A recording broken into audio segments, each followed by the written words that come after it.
好，越好一点。我没看，我没看。如果你没有这么多问他，没事没事，我收到。Okay, so you guys all got the 可以抽。一两个月会顺便看个别的大。 Do I know you? Do I know you, Minister?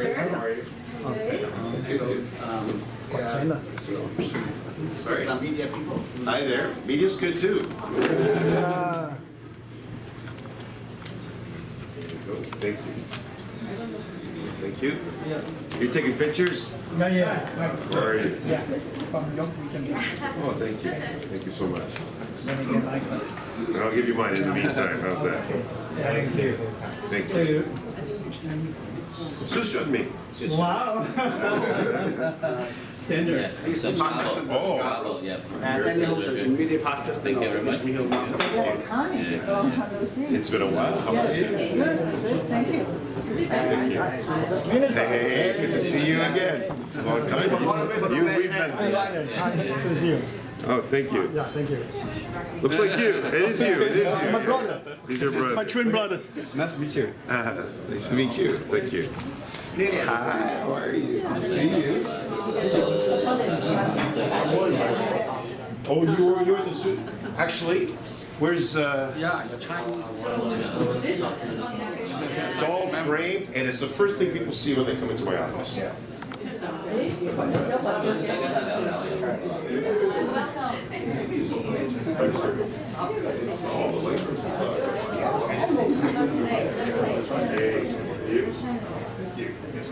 All right. My colleagues aren't. Oh, wait, Sue's here. How are you? So we are not going to wait for Hank. Actually, we can sit our. They caught us on the way. So as welcome everybody here to make your afternoon here. I think people make a big effort to come all the way from everywhere from the city to this part of Scarborough. As usual, the Confederation of Greater Toronto Science Business Association has been hosting this the third seminar, post-budget seminar, and we really like to see more the impact of the budget after the release. So every year with the cooperate and assistance from the ministry, and we have a UN piece, always welcome that our minister will make time to join us every year. So make it short, I would like to get our president. Confederation was formed 25 years ago with 4 business associations. You can see we have Mississauga Science Business Association, Scarborough York Region Science Business Association, and Toronto. And the other ones called Richmond Hill, Markham Richmond Hill Ward. And because we have the name renewal bill, so the banner is not here yet. So that's why the banner is missing. So the new banner will come soon. So right now I would like to introduce the president from each of the CBA to make a really short, like half a minute of speech, talk about and welcome. So we'd like to have our lady from Mississauga to say a few words. Yeah. I'm just trying to say, do you remember me? Of course. Mississauga Chinese Business Association.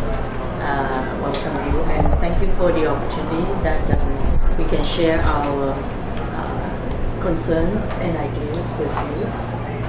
Looking forward to have a very fruitful hour of your time. Thank you. So we'd like to have the Andy Chan from Markham, Richmond Hill and Ward. Very good to see you again. So as Ben had indicated, we had just recently filed articles of amendment that amend our name and update it to Markham, Richmond Hill, and Vaughan to cover those 3 regions in the York region. So you coming here today, covering off Markham, or covering off our association, covering off Scarborough, Toronto, Mississauga, you pretty much covered off most of the Chinese community and many of the concerns that came out of the budget.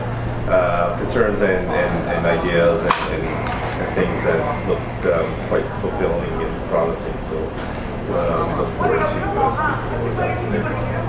Thank you. Mr. Catherine Moles, the president of the Scarborough York Region Science Business Association.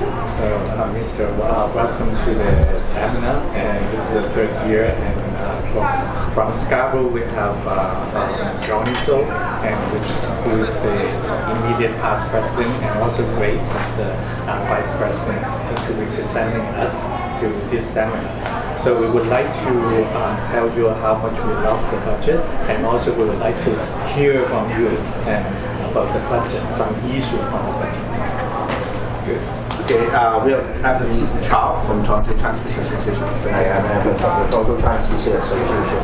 Well, our is that after you announce the budget, and then we heard many business people and also the business owners about some questions about the budget. So I think that this time is a very good opportunity for us to get together and listen to some business owners what they thought and how you respond to your budget. This is a good opportunity for all of us sitting here. Thank you. Mr. Charles Matusa, the Minister of Finance, to tell us what made him to make this budget and how this budget impact us and what he's looking forward to this budget. Thank you. I'd like to thank you for the opportunity. I do want this to be interactive so that we can have give and take. I'll preface my remarks by saying a few things that are in the budget, things that you already know, but this is an opportunity for me as well. It's important for us to hear back from the community directly on the things that we're putting forward. This budget was made after tremendous amounts of consultations, probably the most consultations I've ever done. And I've been in government now, so I'm coming into my 10th year, and I've always participated. Sue participated heavily in the finance committee in lead up to this. We had over 80,000 submissions, and it was for me, I'm very proud of the document, not only because we balanced the budget, but we've done so in a progressive manner, in order so as not to put in harm's way the things that matter, healthcare and education and social programs that all of us depend upon, investing heavily in education, skills, and training. We still are investing substantive amounts of dollars, $190 billion over the next 13 years in infrastructure, highways, bridges, roads, and public transit. But we're also trying to do our best to be competitive. In order for us to have those job creations that we're proud of, and Ontario has outpaced the rest of Canada and the G7 and the OECD in economic growth and job creation, it's about business. So we have to ensure that we keep our businesses competitive by maintaining lower taxes as we put forward and finding some supplements and some enablement through reduction of red tape and other matters. That is a third piece of our budget. There's 4 pillars.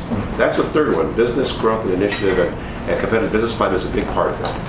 And the last part is ensuring that we're fair. Fair with social programs, ensuring that we provide for hospitals over $11.5 billion more has been put into this budget to support hospitals over the next 10 years, including more operating funding. Education is receiving $9.5 billion more to provide for more schools. The net increase in schools, I can't recall the number, it's in my binder, but I know it's over 300 more that we're putting forward. ODSP and OW and basic pilot, income pilot, those are things to keep our society a little bit more even keel. But of course, one of the things that we're really proud of in that last piece is universal health care and expanding universal pharmacare for people under 25 years of old. And that's all medicines, complex drugs as well. No copay, no deductible, and free for all those who are involved. We have free tuition also for over 210,000 more students going to school in September, which I think is critically important. And all that while monitoring. Today I met with S&P, rating agencies. I met with Moody's, S&P, DBRS, Fitch, all of whom are looking at what are these numbers and how substantive, how able are we to achieve the results that we set forth. They're all very positive because we've overachieved what we said we would do. And we're doing these progressive measures while still balancing this year, next year, and the year after. So it's important to have a sustainable fiscal plan that enables us to achieve the things we need and want while being with great integrity because of future generations. They're the ones that ultimately we're trying to support. But demographics are changing. We are getting older. And that's putting some pressure on our health care, and we need to ensure that we are able to sustain it. Retirement planning is also something that we've done we've worked hard in this budget in terms of expanding CPP enhancement and enabling us to foster ways to save and protect ourselves going forward. That provides confidence as well as disposable income by seniors as they get older. So the things that I measure, the things that keep me awake at night, is our debt to GDP. It's our debt to revenue. It's our ability to control spending within the confines of our operating, because you do not want to borrow money to cover your operating costs. You're in business, you want to maintain your expenses, and you want to fund your expenses based on your revenues, right? So that you don't borrow for those.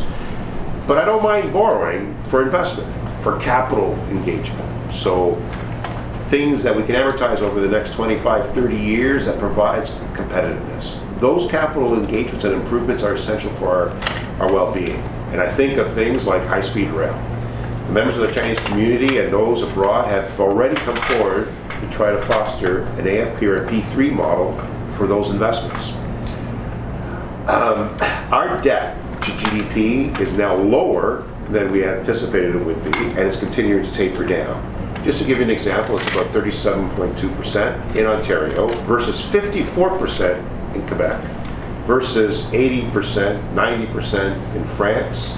In Germany, it's about 60 or 70%. So we're doing much better in that regard. So our ability to afford debt is important. Our debt to revenue is also an important number. S&P looks at 270% as being a critical number. We're already low. We're at 220, 210. So the rating agencies and the investor groups that I talk to overseas are very positive on our outlook. Independent economists have all said that Ontario will continue to lead Canada. And foreign direct investments is growing. And we are continuing to top all jurisdictions in North America for those kind of investments. Those create jobs, those create confidence. And of course, a big part of that is our strong judicial system, our strong public education system, our strong universal health care system. Those three things are doing very well, and it creates a lot of confidence. We'll talk about housing, I'm sure, today around this table. And I'm going to be doing a housing summit tomorrow. There's a whole day with Oriya and Pro from the renters group. Steve Paikin will be doing an hour and a half with me on a fireside chat. And we'll talk about our fair housing plan, our 16 measures that we put forward.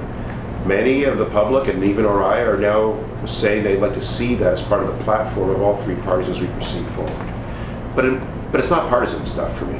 This is all about protecting our sustainability of our market, ensuring that we continue to attract investment, and ensuring that we don't crowd out families who are trying to buy, and to help young families get into the marketplace as well. But there's a lot of equity that's been established in our housing system, so we need to foster ways to protect that without having unintended consequences of the decisions we make. But I need supply. We want to bring more supply in the mix. So I think I'll save that for our discussions and our talk. But I think on the most part, I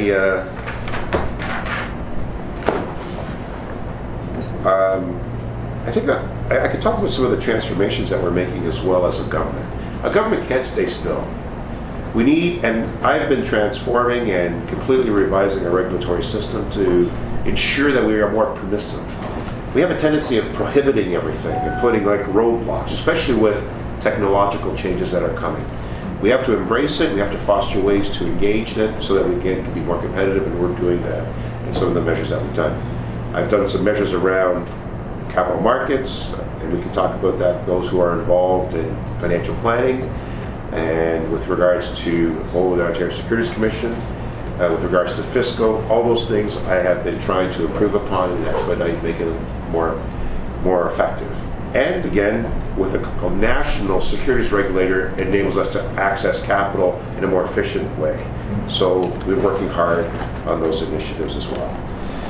But ultimately, I want us to do all of it in a fiscally responsible manner that enables us to balance while still being progressive, enable us to do what governments are there to do. That's to help people who need it most and to ensure we share that prosperity. So with that, we'll do a round table, or Yes. just No, with the round tables. we Everybody just will, do ask questions? Yes.